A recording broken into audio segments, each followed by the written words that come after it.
Welcome, everybody, to another great episode of Away from the Keyboards, the show that automatically turns all your pie charts into bar charts. Because here, we raise the bar. Our guest today is Evan Wimpey, a data scientist by day and a data comedian by night.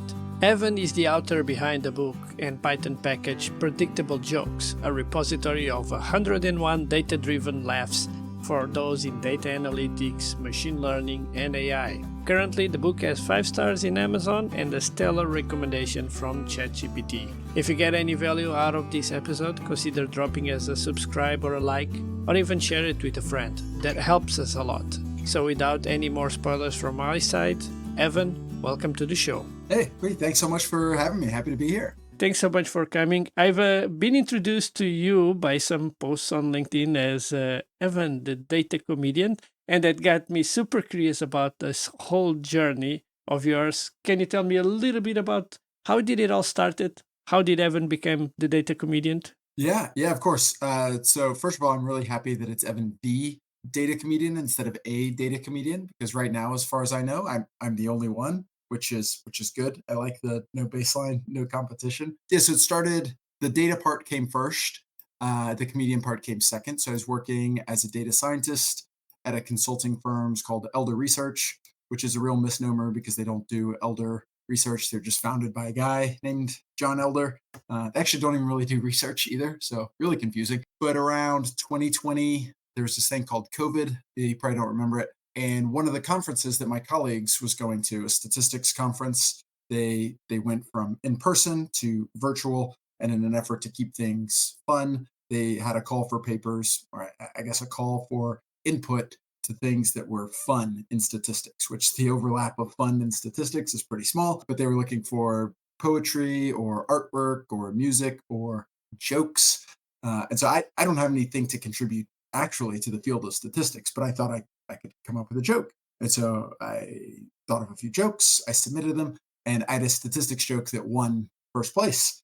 And that made me so they gave a very small cash prize for winning, but a very small cash prize still made me technically a professional statistics comedian. And so then I'm just a real blowhard. And I just told everybody that I knew I was a statistics comedian, a professional statistics comedian, my colleagues and our clients. And then as our clients found out about it, they really, that's interesting. Tell me the joke. Tell me more. And as I would tell them more, it just sort of, hey, people sort of enjoy this. People sort of like this. And I like telling these jokes, and I'm better at telling the jokes than I am at doing the actual stats.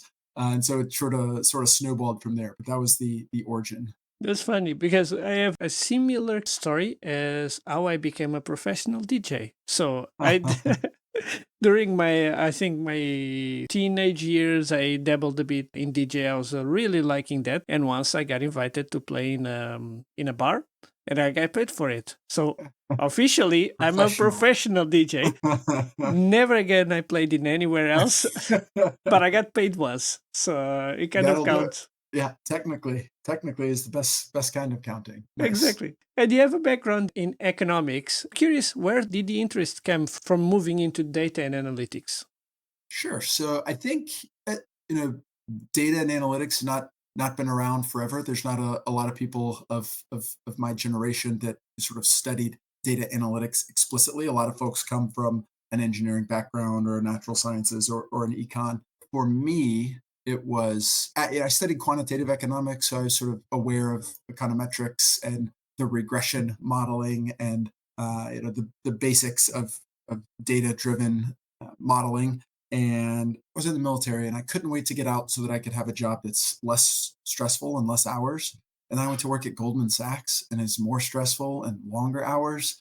It's insane. But I was working in operations in Goldman Sachs while my wife was doing a master's program in analytics, and I would spend all day, almost all day, 14 hours in a day, doing a lot of manual thing, trying to match up these transactions in this ledger. And my wife is meanwhile learning about analytics and how to do pattern matching and data, and thinking just like, there's so much better way to do this than this. Like, I want to automate myself out of a job. Like machines should be smart enough to figure some of these things out, or at least look for the right patterns here. And so I actually followed her and went to the same master's program that she went to, at NC State for analytics. And that was 7 years ago now, and I've been working in data science since then.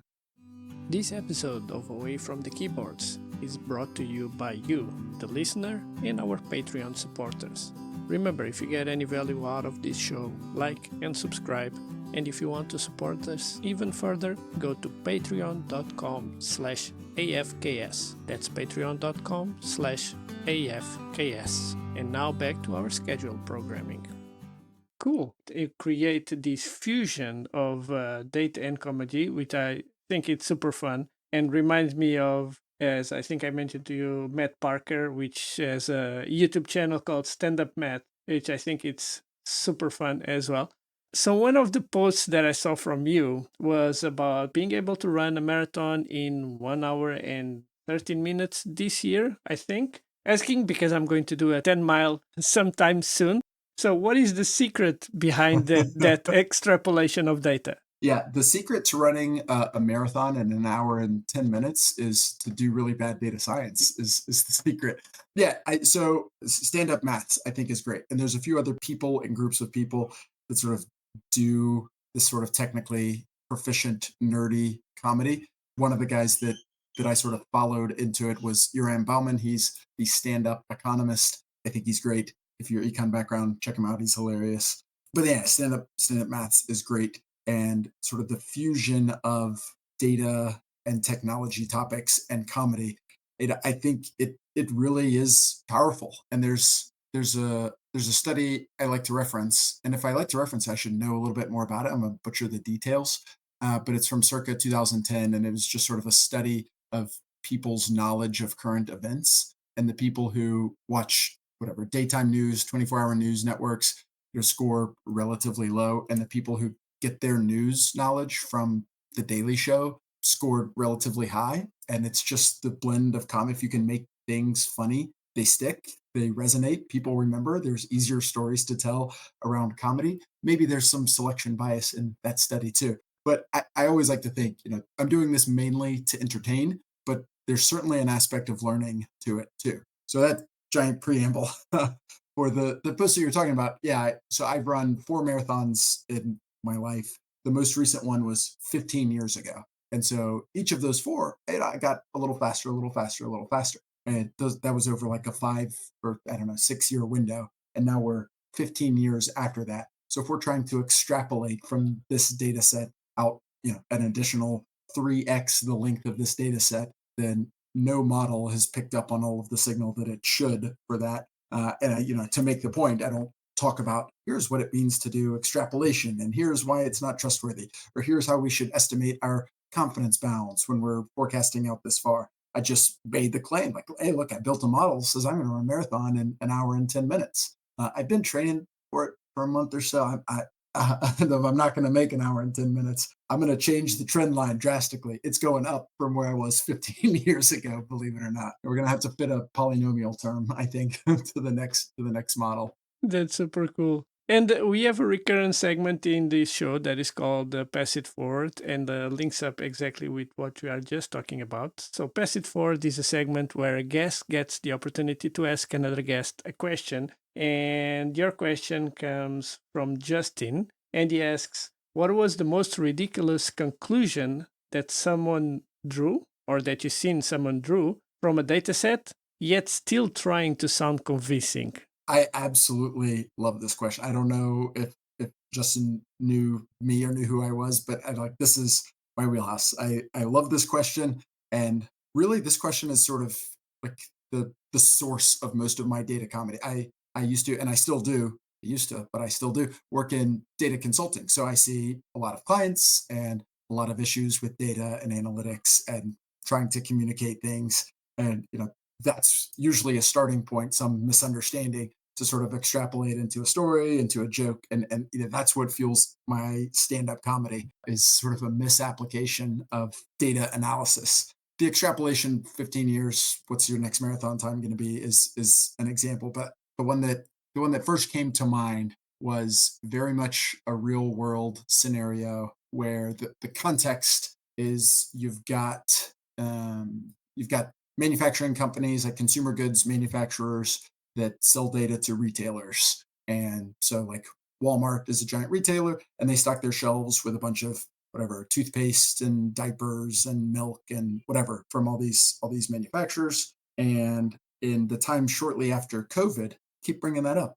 You have to look up COVID if you don't remember what it was. There was like huge supply chain disruptions, and oftentimes there were stock outages on the shelf.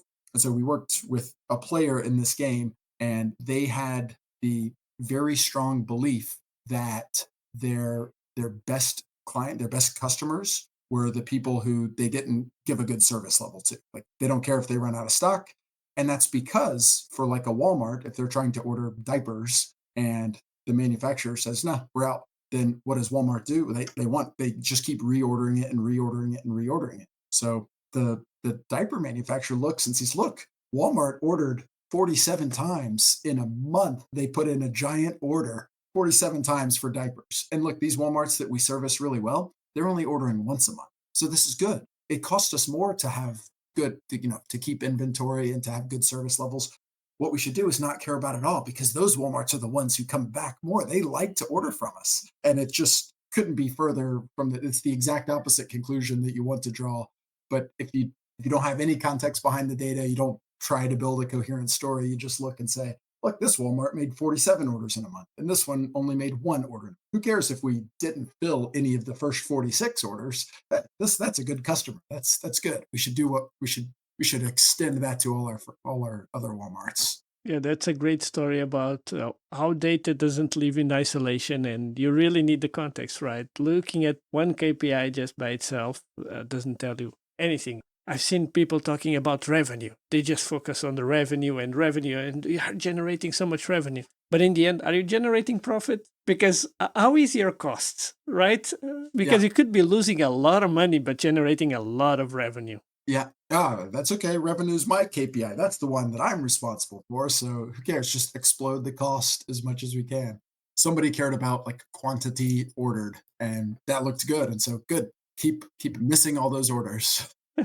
And one of the things that you touch upon in the beginning of the show it was the intersection of data and comedy, and basically that's what we have been talking about the whole show. But that brings me to something that I've seen you do as well, and I think it's a great segment, which is Wednesday, where basically you create Venn diagrams to again explain complex concepts in a simple way. And the one that, for me, that got me introduced to you was the Databricks, Snowflake, and the Coke dealer.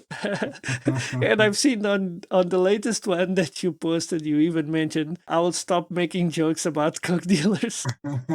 So I'm curious, what was the inspiration about using Venn diagrams and bringing that into the comedy as well? Yeah, that's so funny. I didn't even realize that we started this episode. I referenced a Venn diagram of the statistics and comedy. I guess maybe my brain just thinks in Venn diagrams. Uh, but I do think the hardest part about being a data comedian is the pay. No, this the one of the hardest things is the nerdier my jokes get, the smaller my potential audience gets. So trying to find the right balance, like I'm not funny enough to be a real comedian, but if I can speak the data and analytics language, hey, people want you to laugh or people want, to hear stories about the things that they know and resonate with them. So trying to come up with things in the data and analytics space that are still accessible to a lot of people in the space. And so one of the like any type of data visualization or chart that is relatively easy to pick up, not some super complicated feature importance with permutation importance and confidence intervals. But a Venn diagram. Venn diagram, almost everybody knows, and even if you don't, it's very easy to look at and intuit what they are. And you can be as creative as you want. So there's a huge outlet for like what do these things have in common with these other things, and looking for sort of unexpected things in there as well. And so to the listener here, the three circles of Databricks, Snowflake, and Coke dealer, the commonality amongst all of those is they want to get you hooked, so you spend more money. And then I think obviously Databricks and Snowflake are both a data platform. Databricks and a Coke dealer both deal with bricks. Snowflake and a Coke dealer both deal with snow. And so there's not like a real process for how those come up. maybe it's the mind of the the more leeway you can give your mind. So just times when I'm not actively focused on something and I let my mind wander, I usually wander into jokes. And after a few initial ideas, then it's like the hard stuff to like sit down and actually map out what I think it should actually be. But I think that's sort of where the impetus for Vin's Day came in is what's a way to talk about data and analytics where I can be creative and like inject whatever weird thing I want, like talking about drug dealers. Uh, I swear that that's not my life outside of data and analytics. Not all the Venn diagrams are drug dealer related. I promise. But just trying to relate things in the data and analytics world where you can be as creative as you want and point them to sort of anything else and it's accessible so anybody can sort of jump in and see what they want. Just quickly, I think the way it started is about a year ago I started working for a consulting firm. It's called PyMC Labs, and PyMC is an open source package that does Bayesian statistics. And so, trying to explain to folks that maybe know some data and analytics or some background in the tech world, like I've heard of Bayes before, but what really is that? Well, it's not worth it for me to explain, in some sort of academic way what is Bayesian stats. But coming up with a few Venn diagrams that sort of show, here's how it's similar, here's how it's different, and then injecting things that don't make it, professional athletes or I don't think I've got any drug dealer ones with Bayesian stats yet, but that was like sort of the initial impetus for the Venn diagrams is how can I tell people who are kind of interested but don't want to read a novel on what Bayes stats, don't even want to read a Wikipedia page on what Bayes stats are, and Venn diagram. Sure, that's the easiest way to tell it, where you can try to put some jokes in there too. Its Venn diagrams is a nice one for explaining concepts, and the other one that we see in data analytics, I think it's super simple for anyone to understand, is a pie chart. Like Yeah, everyone yeah, can understand yeah, like those percentages and how everything kind of matches up together. Cool. yeah. I need some good pie chart jokes. I haven't put out any pie chart comedy yet. Too bad that Pi Day only happens once a year. Yeah, I gotta start preparing for Pi Day 2026. So I have a good joke to share. Exactly. I would like to get to pick your brain about your book. So I'm very interested in people that wrote books, and you wrote a book called Predictable Jokes. So can you tell me a little bit about it? Like, what was the story about it, the inspiration to write the book? Sure. Yeah. Thank you. It follows from the origin story. So if listeners can remember back to 10 minutes ago or so, I came up with a statistics joke. I was allowed to submit three stats jokes to that competition. I submitted all three. And my former boss, actually, he asks rather cruelly if anybody else even submitted a joke to this after he heard which joke won. He asked, did anybody else even submit one? So maybe I got first, second, and third. Who knows? But once I was a professional statistics comedian, I thought this is good. I'll think of more stats jokes. And once somebody laughed or at least rolled their eyes at the first one, that that's fuel for my comedic desire. I crave the laugh and the eye roll. So I got to think of more. I got to think of more. And at some point, I just started sort of a log of them. And like a true nerd, I sort of had the joke, and then I had some tags, like some classifiers for like this one is statistics related, this one is data engineering related, this one is Python, this one is R. So yeah, I don't have any that are about clustering. I don't have any that are about regression. I need to think of some of these. And before I knew it, I had 30 or 40 jokes written. I think that they're not great for stand-up comedy, just sort of one-off, either one-liner or just like short standalone jokes. But they are standalone jokes, and you collect enough of them, you can write a book. There's a whole bunch of books out there of collections of jokes. And I did my market research, and I realized to write a joke book, you got to have 101 jokes. Every joke book is whatever 101 joke books or 101 jokes for your third grader or whatever. Well, you could do 1,001, but I didn't have that in me. But then that was the goal for about a year in writing it. That was sort of just as I would passively think of joke ideas, then sort of tactically write them on paper and sort of workshop to get to a coherent punchline, and then add them to my database of predictable jokes. And as soon as I got 101, the consulting firm that I work for had several authors, very serious, academic people with books about text mining and responsible machine learning, and so we had a few connections in the analytics publishing space. And I floated my idea for, hey, I got an idea for a joke book. What do you think? I had a few conversations and I had zero takers. And so I self published. It is much more accessible than ever to publish your own book now. So self published on Amazon. But yeah, now I've got the book. It's called Predictable Jokes. I've also actually, this is par for the course here for the content of the book. There's a pip installable Python package. You can install the book in Python. You just pip install predictable jokes, and then you can just pull up any of the jokes. Like if your code takes too long to compile, just just spit out a few predictable jokes on your command line in the middle of it, and boom, you've got some jokes right there for it. Oh, have you thought about creating a GitHub action just so that people can add it to their CI/CD pipelines to generate a joke on the fly? Oh my gosh, we're accepting PRs all the time. Please go ahead and add. Yeah, I haven't checked the PyPy stats on my predictable jokes package. I don't think it's gotten a lot of traction there. I think most people aren't pulling up a Python IDE to to try to look at jokes. But there is the book, the predictable jokes book, and the reception. I've not made it on the New York Times bestseller list, but the reception has been good, and it's fun for the community. Cool. And what is your favorite joke in the book, if you have one? Ooh, ooh, ooh, yeah. I suspected this was coming, and I it comes often, but I never am very prepared to answer it. I'm really emotionally tied to the joke that made me the professional comedian, like the joke number 0, and that was, did you hear about the Bayesian who built a model to tell her when she needs to go to the dentist?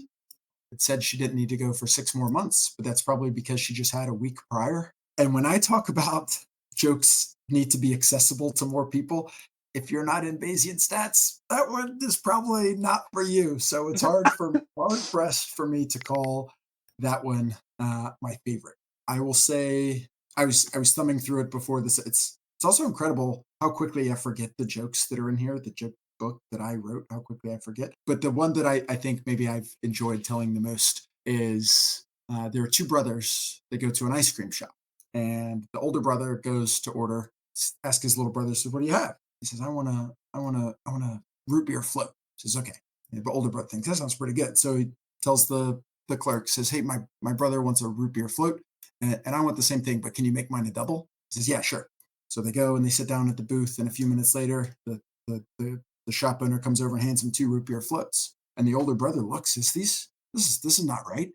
Yeah, he got a float, but I got a double, and these are exactly the same size." And the owner says, "Yes, but yours is more precise." That is, if you're driving, I should have warned you. If you're driving while listening to this, go ahead and pull over. It's not going to be safe to hear these on the road. But if that sort of dad joke, eye roll groaner is your cup of tea, that's I think those two jokes are representative, a representative sample of what's in the book.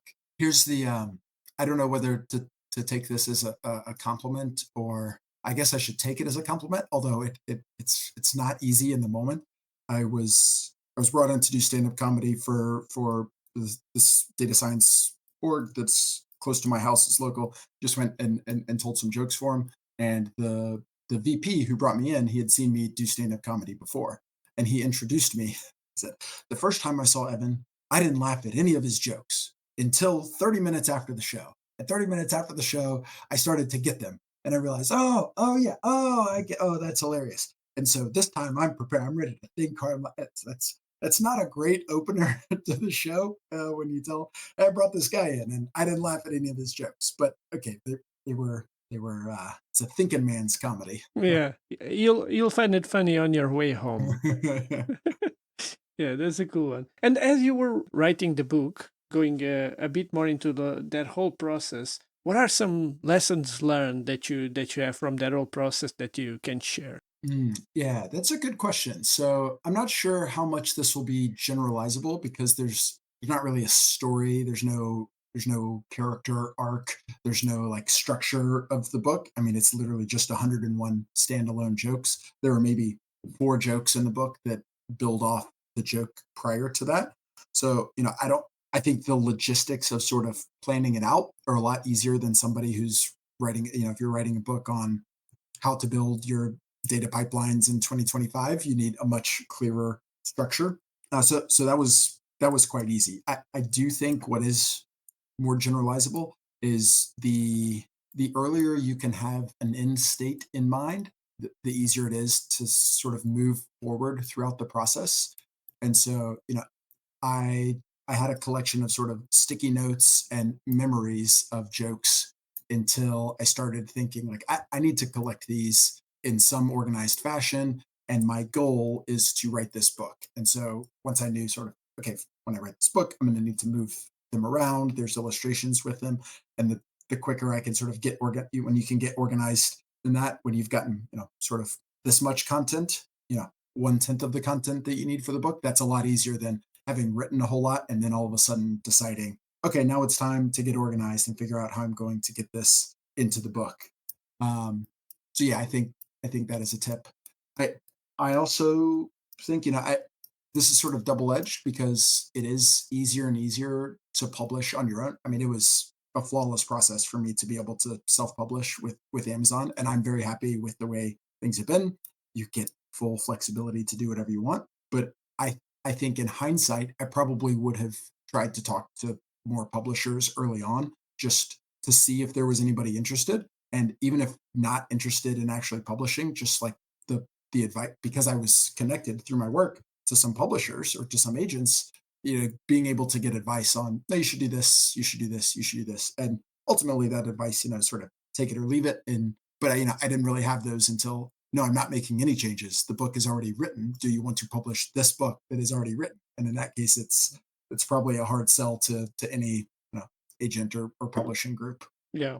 And continuing in this line of advices, looking back on your career so far, what advices would you have to share with your younger self? Because you do have a really nice career where you started in economics, you went for data and analytics, you also have this side gig as a data comedian that allows you to fulfill the passion of telling jokes. So, what advices would you have for your younger self? Yeah, this is a great question, and I think it's great to hear other people's thoughts. So I hope your listeners appreciate mine. But I think even selfishly, it's good for me to go and think about because oftentimes just thinking about it makes me realize, well, I should be following that advice today as well.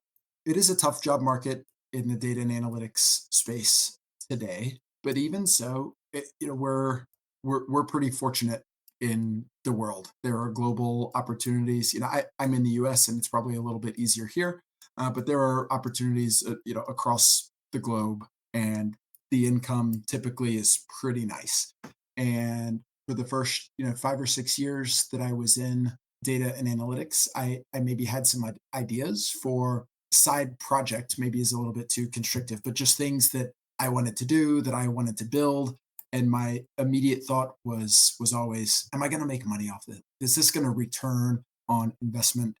And for comedy, it was the first time that this was fun. This was a blast. I loved telling jokes to this data science group before I presented this model that I built for them. And it was a year plus into it before I thought maybe I could make money doing data comedy too. And it was much more a focus on, I just enjoy doing this and it makes me feel good, and it is worth it to me to carve out the time to try to do it. And so I would think for my younger self, I would have said, not everything that you do, related to work has to be with the focus on monetizing it in some way. Maybe that feels like really specific advice. It's not, go network or whatever.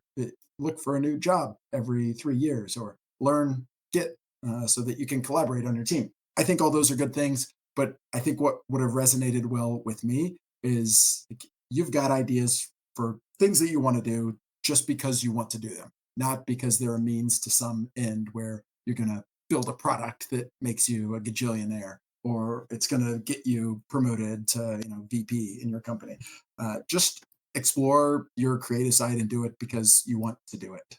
Exactly. Do something that you're passionate about because the future is basically almost impossible to predict. Yeah, it is. Yeah, I think that's a really great point, especially today. Like the generative AI landscape, especially like what are jobs going to be like a year from now, what new products are going to be available a year from now. Who knows? If you've got something that you like doing that is, sort of unique to you, then go explore it and go do it. Unless it's comedy, don't get into comedy. That's my thing. And that's a great segue to the question that I had for you, because when we talked about it, we talked about how comedy is kind of one of the last frontiers from AI.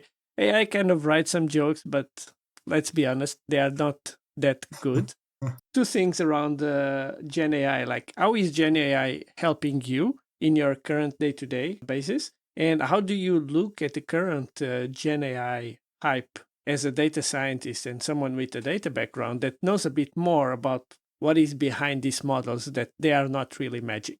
Yeah, sure. So I'm generally pro Gen AI, and I use it maybe not every day, but multiple times per week. And it's sort of twofold. The job that I'm in now is sometimes on the client delivery side, but oftentimes is on sort of the pre-sales technical side. So I'm not often working with client data to deliver a client solution, but I'm working with made up data to make a demo to showcase the types of things something can do. And their Gen AI is great because what if it hallucinates? What if it makes up data? What if it writes code that's wrong? Well, the answer is so what? I know what I'm trying to do and I know the space really well. And if it writes code that's not doing what I want it to do, then I'll change it. And as long as it, presents the graph that I want it to, then okay, great. That's all it needs to do. I think it's very different when you're presenting to, a VP of sales and you're trying to get them to decide where to, you know, whether to launch a new product or not, or whether to increase prices or not. Your decisions are much higher stake at that point, and you need very precise answers. And so, I think Gen AI can help you get there, but the actual like data and analytics modeling piece is very much a hands-on data scientist now as well. I think on the sort of on the code generation side, I use it for text generation all of the time too.